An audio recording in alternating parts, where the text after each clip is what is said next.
जैसे ये शेड डाल रखा है, जून का महीना है, रात्रि के समय कोई इससे बाहर जाकर बैठ जाता अंधा और वो कहता मैं तो शेड छोड़कर आ गया, मुझे क्या आपत्ति आ रही है, सूर्य उदय होने दे, तेरी टाट में लग गएगी वह गर्मी, जब पता लगेगा तुझे शेड छोड़ आने से क्या हानि हुई। जब तक रात्रि है इतने कोई नो प्रॉब्लम, और ऊपर से वर्षा होगी, ओले गिर गए, सिर फोड़ेंगे, तब पता चलेगा शेड छोड़ने के से कितनी हानि होगी।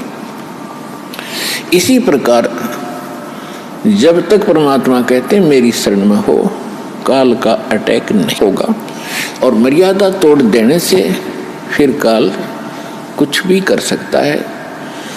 तो इस कारण से परमात्मा कहते हैं जब लग हंसा हमारी आना, काल लगे नी तेरा बाना।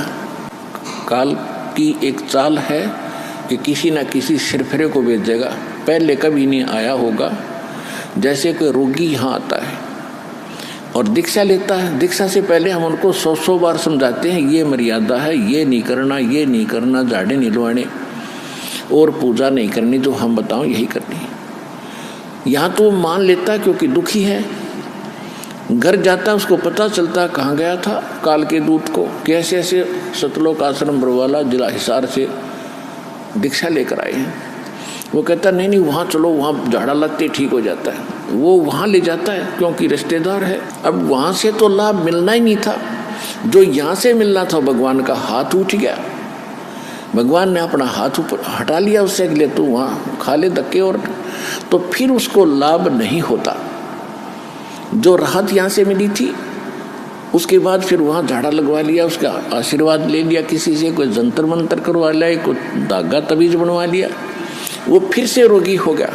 और फिर आते हैं मुँह लटका के, गलती बन गई, आराम हो गया था, फिर आराम हो गया था, वहाँ भाड़ में पड़ने गए थे, फिर किस लिए गए थे वहाँ पर आप। तो ऐसे फिर वो मार खाते हैं, उनकी नीत में दृढ़ता नहीं होती, परमात्मा को पता होता कि फिर डूबेगा कितन कितन, तो वो लोग राहत प्राप्त नहीं करते, वो फिर मर ही जाते। तो कहने का भाव ये है दास का कि परमात्मा कहते हैं जब तक हंसा हमरी आना, आना माने मर्यादा में, और तब तक लगे नहीं काल तेरा बाणा, बाण माने तीर।